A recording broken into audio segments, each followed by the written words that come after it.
또 만나볼까요? 이용선 아나운서 올해 뭐 연말 아니면 지난 연말 편지 쓴 적 있나요? 편지를 써본 지가 꽤 된 것 같네요. 그러고 보니까. 그러니까요. 사실 보면 뭐 새해 복 많이 받으세요 이렇게 하면서 그냥 간단하게 문자 메시지로는 그렇죠, 주고받는데 네. 예전에 어렸을 때만 해도 우리 정성스럽게 카드 만들어서 소중한 사람들에게 뭐 편지도 붙였던 그런 기억이 있는데요. 네. 요즘에는 정말 글 쓸 일이 없어서 좀 아쉽기도 합니다. 듣고 보니까 참 그렇네요. 저도 예전에는 카드를 참 많이 썼던 기억이 나는데 어느 순간부터 손으로 글씨 쓸 날이 별로 없어졌어요. 맞아요. 요즘 뭐 일도 거의 다 컴퓨터로 하죠. 손으로 할 수 있는 일이 거의 없다 보니까 손글씨를 써본 지가 좀 된 것 같아서 좀 아쉽기도 하네요. 심지어 요즘 대학생들은요, 이제 강의 들을 때 노트북이나 뭐 이렇게 그러네요. 네, 휴대용 전자기기를 통해서 필기를 하더라고요. 네. 그래서 저도 가끔씩 글 쓰는 일이 생기면 그동안 너무 안 써서 내가 글을 이렇게 못 썼나, 악필이었나 이런 생각 깜짝깜짝 놀라기도 하는데요. 네. 그래서 오늘은요, 조금 더 의미 있는 분을 만나볼까 합니다. 남도의 삶을 풍요롭게 만드는 남도 사람들. 오늘은요, 캘리그라퍼를 만나볼까 하는데요. 우리 지역 순천에 있습니다. 지금 함께 가보시죠. 한글은 자음과 모음이 만나야 소리가 납니다. 사람과의 만남을 통해서 그리고 소통을 통해서 우리의 일상이 예술이 되는 그런 삶을 만들어가는 사람들이 있습니다.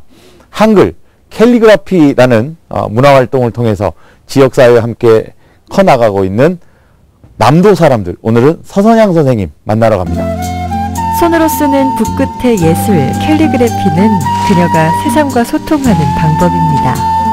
컴퓨터와 스마트폰에 길들여진 현대인에게 아름다운 감성 글씨로 마음과 마음을 이어주고 있는데요. 남도 사람 서선양 씨의 그 뜻깊은 삶을 지금 마주합니다. 목향 가득한 그녀의 보금자리, 하얀 한지 위에 어여쁜 우리말들이 가득한데요. 한글을 사랑하고 손글씨를 좋아하는 사람들과 오늘도 캘리그래피 매력에 푹 빠졌습니다. 캘리그라피란 게 뭐라고 정의를 내려야 될까요? 아름다움의 기준은 사람마다 다 다르긴 하나 글씨를 보면서 아름답고 공감이 되고 좀 더 멀리는 치유까지도 생각을 한다고 하면 아름다운 글씨에 포함이 되지 않을까 이렇게 생각합니다. 그 캘리그라피라는 이 분야에 처음 시작하시게 된 계기는 어떤 계기셨을까요? 편집 디자인, 시각 디자인에서 일을 하다가 정형화되어 있는 폰트, 타이포그래피 이런 거에서 좀 벗어나고 싶어서 이제 서치를 하다 보니 캘리그래피라는 분야가 있었어요. 선생님, 캘리의 매력, 어떤 매력이 있을까요? 아날로그 감성을 가지면서 나만의 글씨, 하나밖에 없는 글씨를 표현할 수 있는 장점이기에 그게 매력이라고 생각합니다. 캘리그라피 하면서 내가 이런 게 좀 변했다, 또는 이런 게 굉장히 좋다, 이런 이야기들도 많이 들으실 텐데 어떤 이야기들 주로 하시나요? 우리 현대인들이 다 마음도 급하고 생활도 바쁘고 이러다 보니까 빨리빨리라는 단어가 이렇게 이제 저희가 그런 단어를 많이 사용하고 있지만 제가 이제 캘리를 하면서 천천히 차분히 이제 마음의 안정을 찾는다고 해야 되나요? 저는 그 부분이 많이 변한 것 같아요. 그 캘리그라피라는 이 행위를 해 나가면서 뭐 가장 중점에 두시는 거가 뭐가 있을까요? 이렇게 그냥 보시는 분들에 한해서는 그냥 글씨를 이렇게 날려서 쓰는 글씨, 이렇게 삐쳐서 쓰는 글씨 이렇게만 이제 한정이 되어 있으시고 그렇게만 이제 보시니까 이거 날려서 써도 되는구나 라고 이제 외부에서는 그렇게 많이 보거든요. 근데 캘리그라피는 규칙도 있고 규율도 있고 교본도 있고 다 필법에 맞게끔 써가는 거는 맞아요. 분명히 그 안에도 이제 공부가 돼야 되고, 그렇죠. 그걸 통해서, 그 원칙에 맞게끔. 네. 그럼에도 불구하고 세상에 단 하나밖에 없는. 그렇죠. 그렇죠. 디자인을 한다고 생각을 하시면 될 것 같아요. 무조건 이제 기본을 지키게 하시는 건데, 이제 저희도 우리 애들 글씨 쓸 때 자세 바르게 하라 그러고, 허리 펴라 그러고, 이제 처음에 글씨 쓸 때 그렇게 처음에 이제 가르친단 말이죠. 이제 저희 선생님도 쓸 때 팔 드세요, 허리 펴세요, 문진 잡으세요. 이 자세를 먼저 이렇게 많이 지도하시고요.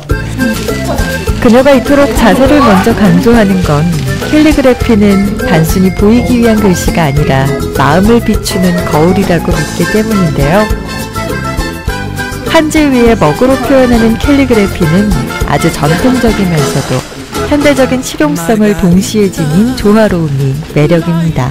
저희 어렸을 때는 서예교실이라는 게 네. 되게 많았어요. 네네. 근데 지금은 이제 뭐 문화센터나 다양한 평생학습 기관에 보면 캘리그라피 수업이 꽤 많더라고요. 어떤 차이점이 있을까요?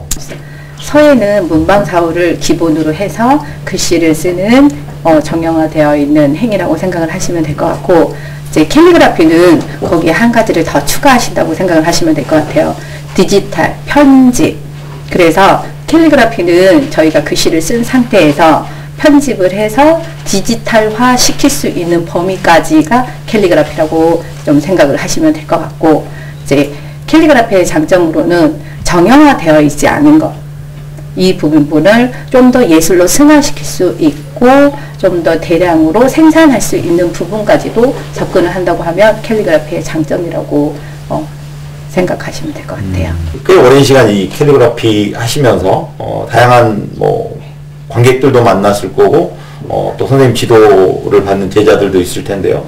이들과의 소통하시면서 재미나고 뭐 즐거웠던 이야기들 부탁드리겠습니다. 저의 최종 목표는 선생님들이 평범하지만 예술가가 되는 그날까지 같이 지도하는 거예요. 그래서 누구나 다 예술가가 될 수 있고 누구나 캘리그라피가 될 수 있게끔 지도하는 건데, 이 선생님들이 1년이 됐던 2년이 됐던 그 선생님들의 자부심을 높여주기 위해서 저희가 그 해년마다 선생님들에 한해서는 또 릴레이 전시를 진행을 하고 있어요. 그리운 날은 그림을 그리고 쓸쓸한 날은 음악을 들었다. 그러고도 남는 날은 널 생각해야만 했다.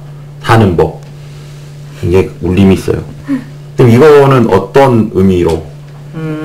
제 생각보다 이걸 읽은 사람 생각을 더 많이 하면서 쓴 것 같아요. 그분이 이걸 읽었을 때 이런 마음으로 내가 줬다는 걸 알 수 있지 않을까 싶어서. 전시에 대한 소개도 좀 부탁드리겠습니다. 이번에 저희가 백인의 캘리그라피인들과 함께 묵백전을 진행을 했어요. 그래서 이제 3개월 되신 분들부터 저랑 같이 초창기부터 시작했던 10년 되신 분들까지 해서 100명의 마음을 모아가지고 저희가 묵백전을 진행을 하였어요. 캘리그래피가 맺어준 소중한 인연들과의 전시회 묵백전. 전시회장을 가득 메운 거대 화선지에 붓글씨 퍼포먼스를 선보이며 백인 전시회의 의미를 더했던 시간이었는데요. 한 글자 한 글자 정성과 깊이를 담아 많은 이들에게 울림을 줬던 뜻깊은 경험들을 토대로 이제 그녀는 더 큰 걸음을 준비하고 있습니다.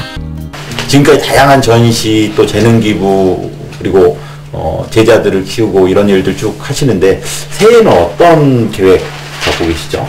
제가 캘리그라피를 시작한 지 10년이 되는 해여서 그 기념으로 이제 책 출판을 준비를 하고 있어요. 그래서 이제 많은 사람들과 공감할 수 있게끔 문구며 글씨체며 이런 부분들도 최대한 제 걸로 해서 책을 출간하려고 준비하고 있어요.